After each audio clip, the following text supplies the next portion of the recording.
दे देगा, लेकिन भगवान को वो भी पसंद आ गया और वो भी मर गया। अब मेरा पैसा तू देगा। सेठ जी मुझ पर रहम कीजिए, अभी 1 हफ्ते ही हुए हैं बापू को मरे, और अचानक से इतने पैसे मैं कैसे दे सकता हूँ? तो कोई बात नहीं, जो तुम्हारा खेत है मैं उसे गिरवी रख रहा हूँ, और जब तक तू मेरा पैसा नहीं चुका देगा तब तक खेत मेरा रहेगा। पर सेठ जी, खेत तो मैंने पहले ही बेच दिया था बापू के इलाज के लिए जमींदार को। अब मेरे पास ये 1 घर है और 1 घोड़ा। मतलब तेरे पास अब कुछ भी नहीं है, तो तू मेरे घर चल, मेरे यहाँ नौकरी करेगा जब तक कि मेरे पैसे अदा नहीं हो जाते, और साथ में इस घोड़े को भी मेरे घर लेकर आओ जल्दी।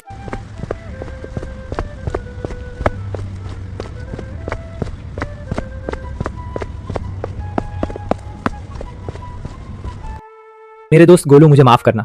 मुझे पता है तुम्हारी तबीयत सही नहीं है, लेकिन हम कर भी क्या सकते हैं। धनीराम सेठ बहुत ही क्रूर और घमंडी है। अगर मैं उसकी बात ना मानी तो पता नहीं वो क्या कर देगा। तो तुम मेरे साथ उस सेठ के घर चलो। गोलू, घोड़ा और मदन दोनों सेठ के घर के लिए निकल पड़े।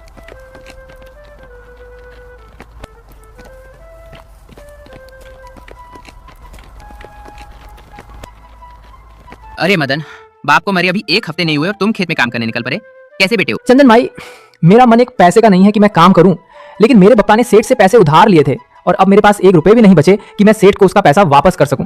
तो अब मैं सेठ के यहाँ मजदूरी करके पूरा पैसा चुका दूंगा, तभी घर वापस आऊंगा। हाँ, बहुत बढ़िया, पर ध्यान से रहना मदन, सेठ बहुत ही हरामी किस्म का आदमी है। उसके अंदर दया नाम की चीज नहीं है। आज तक जो भी सेठ के यहाँ मजदूरी किया है उसने कभी भी उसकी मजदूरी नहीं दी, उल्टा उसे मारकर भगा देता है। अब जो भी होगा देखा जाएगा। चंदन भैया, करना तो पड़ेगा। इतना बोलकर फिर मदन आगे बढ़ता है।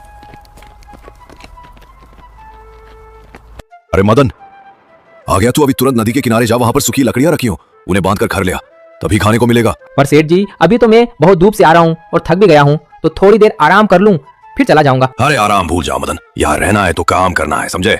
और मैं अब तेरा सेठ नहीं बल्कि तेरा मालिक हूँ, मुझे मालिक कह के बुलाया कर, समझा? मदन सेठ की बातों को मानकर नदी के किनारे की तरफ निकल पड़ता है।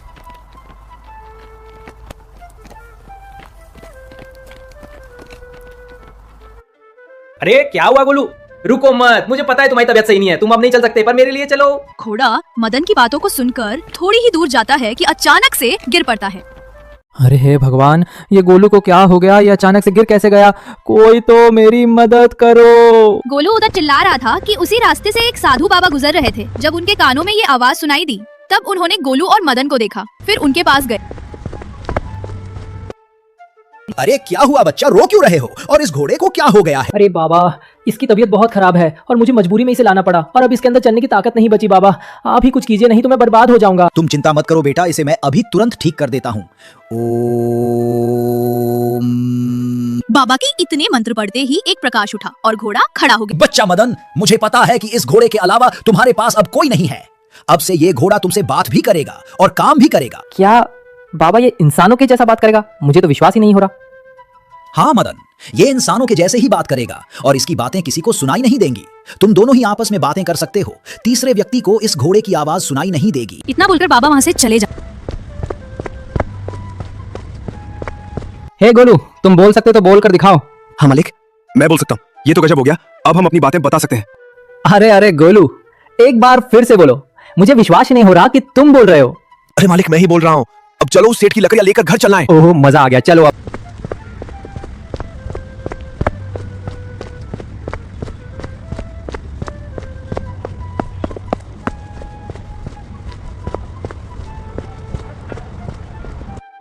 मालिक, ये रही आपकी लकड़ियां। अब मुझे बहुत जोर से भूख लगी है, तो आप मुझे थोड़ा खाना दे देते तो खा लेता। क्यों मदन, भूख बहुत जल्दी लगती है। थोड़ा सा काम किया अभी और तुमको भूख लग गई, शाम को खाना मिलेगा। जाकर बैठ जाओ उस पेड़ के पास। सेठ की इतनी बात सुनकर मदन और उसका घोड़ा गोलू दोनों उस पेड़ के पास बैठकर आराम कर रहे होते हैं। तभी उसके पास एक बकरी आती है और वो कुछ कहती है। अरे ये क्या बोल रही है? गोलू, तुमको समझ में आ रहा है क्या? हाँ मालिक, ये बोल रही है कि इसका बच्चा खेलते खेलते जंगल में चला गया और फिर भेड़िया को देखकर पानी में कूद गया। अब वो निकल नहीं पा रहा है, तो आपसे मदद मांगने आई है। क्या बात करते हो गोलू, तुम तो अब सभी जानवरों की भाषा समझकर तुम मुझे बता सकते हो। चलो अब उस बकरी के बच्चे को बचाते हैं।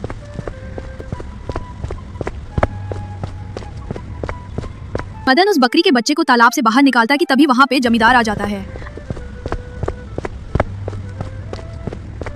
ना बेटा मदन, तुमने मेरी बकरी की जान बचाई। बोलो तुम्हें क्या चाहिए? जमींदार साहब, मुझे कुछ नहीं चाहिए, बस आप मेरा खेत वापस कर दे, या तो धनीराम सेठ से मेरे बापू ने पैसे लिए थे उसे दे देते तो आपकी बहुत मेहरबानी होती है। देखो मदन, मैं अभी बहुत खर्चे में हूँ तो मेरे पास इतना पैसा नहीं है कि मैं सेठ को पैसे दे सकूं। और हाँ, रही बात खेत की, तो तुम कल से अपने खेत में खेती कर सकते हो। बहुत बहुत धन्यवाद जमींदार साहब, आपके जैसा नेक इंसान मैंने पहले कभी नहीं देखा। इतना बोलकर मदन और घोड़ा दोनों फिर वापस उसी पेड़ के नीचे चल देते हैं। क्यों रे मदन, अभी तू गया कहा था? वो मालिक गांव में जो तालाब है ना, उसी में एक बकरी का बच्चा गिर गया था, तो उसी को निकालने गया था। वो अच्छा, इसका मतलब तू अब समाज सेवा भी करेगा? क्यों, किसका बच्चा था जो गया था निकालने? मालिक जमींदार के बकरी का बच्चा था। जमींदार उससे बहुत प्यार करता है। मैंने जब उस बच्चे को बाहर निकाला तो वे बहुत खुश हुए। बस अब आगे मुझे कुछ भी नहीं सुनना। आगे से ध्यान रहे, तुम मेरे नौकर हो और मैं तुम्हारा मालिक। अब मैं जो भी बोलूं तुम्हें वही करना है, समझे? जी मालिक, जैसा आप कहे। अब कहना कुछ भी नहीं है। जाओ तुरंत नदी के किनारे और लकड़ियां लेकर घर आओ। सेठ की इतनी बात सुनकर मदन घर से निकल पड़ा।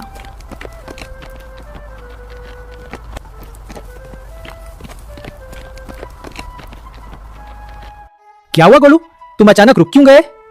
तबीयत ठीक नहीं है क्या? अरे नहीं मालिक, मैं सोच रहा था कि चलकर अपना खेत देखते हैं कैसा है। बहुत दिन हो गए खेत गए, जब बप्पा थे तभी उनके साथ खेत गया था। गोलू, तुम ठीक बोल रहे हो, पर सेठ का भी तो काम करना जरूरी है, नहीं तो वो शाम को खाने के लिए कुछ देगा ही नहीं। नहीं मालिक, बस चलेंगे और तुरंत ही वापस आ जाएंगे। इतना सोचकर दोनों अपने खेत के लिए निकल पड़ते। गोलू, आज मुझे सुकून मिला कि मेरा खेत मुझे वापस मिल गया। बहुत ही जल्द हम दोनों मिलकर इसमें खेती करेंगे। हाँ मालिक, बिल्कुल ठीक, आप जो कह रहे हैं बिल्कुल सही कह रहे हैं। गोलू, चलकर उस पेड़ के नीचे थोड़ा आराम किया जाए, बहुत थक गया हूँ। दोनों उस पेड़ के नीचे आराम करने लगते हैं। तभी मदन गोलू से कहता है, अरे गोलू, काश कुछ खाने को मिल जाए तो मजा आ जाए। बस एक आम कहीं से गिर जाए, पूरा पेट भर जाए। मालिक ये देखो, मालिक आपने आम मांगा और आम गिर गया, ये तो गजब हो गया। अरे हाँ गोलू, ये तो आम है। मेरे को समझ ही नहीं आ रहा कि इस पेड़ में कहीं फल ही नहीं लगे और ये मुझे आम दिया। कहीं ऐसा तो नहीं ये एक जादुई पेड़ हो? चलो पता करते हैं। हे पेड़, मेरे घोड़े के लिए घास का एक गट्ठर दो। इतना कहते ही एक घास का गट्ठर पेड़ से नीचे गिरता है। अरे ये तो सच में एक जादुई पेड़ है, इससे जो मांगो ये सब देता है। क्यों ना मालिक से लकड़ियां मांग ले और फिर यहीं से सेठ के घर निकल जाएं। अरे रुको पहले, भूख बहुत जोरों से लगी है, जल्दी से हम दोनों इसे खा लेते हैं। इधर ये दोनों खाने की सोच रहे होते हैं कि उधर से धड़ से नदी की तरफ निकल पड़ता है और फिर थोड़ी देर में उस जगह पर पहुंच जाता है। अरे मैं बहुत खोजा, पर ये दोनों दिखाई ही नहीं दे रहे हैं। इतना समय हो गया पर ये दोनों नालायक अभी घर लकड़ियां लेकर नहीं पहुंचे। आने दो, आज इन्हें सबक सिखानी पड़ेगी। इतना बोलकर सेठ अपने घर चल देता है और उधर मदन पेड़ से लकड़ियों के गट्ठर मांगता है। पेड़ उन्हें गट्ठर देता है। फिर उस घोड़े पर लाद कर वो दोनों सेठ के घर पहुंचते हैं। आओ आओ बरखुरदार, आपका इंतजार कर रहा था। कहाँ गए थे, सच सच बताओ, नहीं तो इस घोड़े को अभी कसाई के हाथ बेंचवा दूंगा। नहीं मालिक, ऐसा मत करो। दरअसल उस दिन मैंने बकरी का बच्चा बचाया तो जमींदार जी खुश हो गए और फिर मेरा खेत मुझे वापस दे दिए, तो मैं उसी को देखने गया था, इसलिए थोड़ी देर हो गई। क्या बात करते हो, जमींदार ने खेत वापस कर दिया? ये तो बहुत खुशी की बात है। ऐसा करो, अब तुम मेरे घर से जाओ और जब तक मेरे पैसे मुझे वापस नहीं कर दोगे तब मैं तुमसे तुम्हारा खेत नहीं दूंगा, समझे? पर मालिक, मेरे पास तो कोई दूसरा खेत है भी नहीं, तो मैं पैसे कैसे चुका पाऊंगा? अरे मैं कुछ नहीं जानता, मुझे मेरे पैसे चाहिए बस, तभी तुम्हारा खेत मिलेगा। और हाँ, एक बात तो कहना भूल ही गया, ये घोड़ा भी मेरे साथ रहेगा। नहीं मालिक, ऐसा नहीं हो सकता। ये घोड़ा जहाँ रहेगा वही मैं भी रहूंगा। बहुत खूब, फिर कोई बात नहीं, तुम्हारी मर्जी। घोड़ा तो मेरे पास ही रहेगा, तुम भी रहो, काम करो, शाम को खाना खाकर सो जाना। ठीक है सेठ, जैसा तुम कहोगे मैं वैसा ही करूंगा, बस घोड़ा मेरे पास रहना चाहिए। इतना बोलकर सेठ वहाँ से चला जाता है। मालिक, आज आपने मुझे बचा लिया। आप सच में बहुत ही नेक दिल इंसान। आपके जैसा इंसान मैंने पहले कभी नहीं देखा जो अपने जानवर से इतना प्यार करता हो। गोलू, आज तो ऐसी बात बोल दी, अगर दोबारा ऐसी बात बोला तो मुझसे बात मत करना। तुम एक जानवर नहीं बल्कि मेरे घर के सदस्य हो, मेरे छोटे भाई हो, समझे? ऐसे ही दोनों सेठ के यहाँ काम करते हैं और लकड़ियाँ लाने के लिए जंगल जाते और फिर जंगल से उस जादुई पेड़ के पास जाते हैं। वहाँ पर अपने खाने की चीज मांगते हैं और अंत में लकड़ी को मांग कर सेठ के घर लौट आते। ऐसे ही करते करते लगभग 1 महीना बीत गया। फिर एक दिन अपनी सेठ। मालिक, मेरे दिमाग में एक बात चल रही है। जादुई पेड़ से हम जो मांगते हैं हमें देता है, पर हम इसे कभी कुछ अलग मांगे ही नहीं, रोज वही मांगते हैं। तो आज हम क्यों ना इससे कुछ सोने के सिक्के मांगे, जिसे सेठ को देकर अपना खेत भी छुड़ा ले और अपनी नौकरी भी। हाँ गोलू, तुम एकदम सही बोल रहे हो, मैं तो कभी ये बात सोची ही नहीं। चलो मांगते हैं। हे जादुई पेड़, मुझे सोने के सिक्के दो जिससे मैं अपना कर्ज दे सकूं। हे जादुई पेड़, मुझे सोने के सिक्के दो जिससे मैं अपना कर्ज दे सकूं। इतना बोलते ही पेड़ से सिक्के गिरे। तुरंत मदन सिक्के को उठाता है और फिर सेठ के घर जाकर पेड़ को पैसे दे देता है। सुनो सेठ, आज से वो खेत मेरा रहा और ये घोड़ा भी आज के तू कभी भी मेरे रास्ते में मत आना। मुखिया घर के अंदर गया और सोचने लगा। मदन ने खेत को छुड़ा लिया, पर मुझे खेत चाहिए, इसके लिए मदन को खाने में जहर मिलाकर दे दूंगा, फिर वो मर जाएगा, फिर इसकी जमीन मेरी हो जाएगी। इतना सोचकर सेठ मदन को खाना देता है। मदन जैसे ही थोड़ा खाता है तुरंत वो जमीन में लेट जाता और मुखिया तुरंत वहाँ से भाग जाता है। अरे मालिक, आपको हो गया क्या? उठिए, आप बोल क्यों नहीं रहे, क्या हुआ? गोलू को समझ में आ गया कि मुखिया ने खाने में जहर मिलाया था। वो तुरंत जंगल की तरफ भागा और फिर उस साधु के पास गया जिसने उसे जीवन दान दिया था। बाबा बचा लो मेरे मालिक को। सेठ ने उन्हें खाने में जहर दे दिया और वो मर गए। बेटा, मैं एक शर्त पर उन्हें बचा सकता हूँ। तुम्हें अपनी एक प्यारी चीज मुझे देनी होगी, हमेशा के लिए। बाबा, आपको जो लगे उसे ले लीजिए, पर मेरे मालिक को बचा लीजिए। इतना कहते ही बाबा उसे एक दवा देते हैं और कहते हैं, जा घोड़े, आज से तू बोल नहीं पाएगा। घोड़ा तुरंत अपने मालिक के पास आता है और फिर उसे दवा खिला देता है। तुरंत मदन खड़ा हो जाता है। अरे गोलू, मैं तो सो गया था क्या खाते खाते। मैं भी बहुत भुलक्कड़ हूँ, रुको अभी खा लूं, नहीं तो सेठ आकर डांटेगा। इतना सुनते ही घोड़ा तुरंत मदन को रोकना चाहा, लेकिन वो बोल ही नहीं पा रहा था क्योंकि बाबा ने उसकी आवाज छीन ली थी। अब गोलू केवल मदन के सामने जाकर खड़ा हो जाता और उसे खाना खाने ही नहीं दे रहा था। अरे गोलू, तेरा दिमाग खराब है क्या? जब मैं खाना खाने के लिए जा रहा हूँ तो तू मुझे रोक क्यों रहा है? मदन की इतनी बात सुन के घोड़ा कुछ बोलता नहीं, बस मदन के सामने जाकर खड़ा हो जाता। अरे गोलू, अब क्या हो गया तुम्हें? बोल क्यों नहीं रहे? मुझे भूख लगी है, खाने दो, नहीं तो गुस्सा भी लग रही है मुझे। अरे गोलू, अब क्या हो गया तुम्हें? बोल क्यों नहीं रहे? मुझे भूख लगी है, खाने दो, नहीं तो गुस्सा भी लग रही है मुझे। घोड़ा इतनी बात सुनकर फिर भी खड़ा रहा। क्या चाहता है गोलू, मैं खाऊं ना? किस जन्म की दुश्मनी निकाल रहा? बोल, ऐसा क्या चीज है जिसे मैंने तुझे दिया नहीं जो आज तू मेरे साथ ऐसा कर रहा है? अगर तुझे खाना खाना है तो खा ले, नहीं तो है मेरे सामने से हट जा, मुझे खाने दे। घोड़ा मदन को बहुत समझाना चाहता, पर वो बोल ना सका और चुपचाप खड़ा रहा। ठीक है गोलू, अगर तेरी यही मर्जी है तो मैं जा रहा हूँ, और मेरे पीछे पीछे मत आना। तुझे मेरी कसम, अगर तू मुझे दोबारा अपनी शक्ल दिखाए तो मैं खुदकुशी कर लूंगा। इतनी बात बोलकर मदन वहां से चला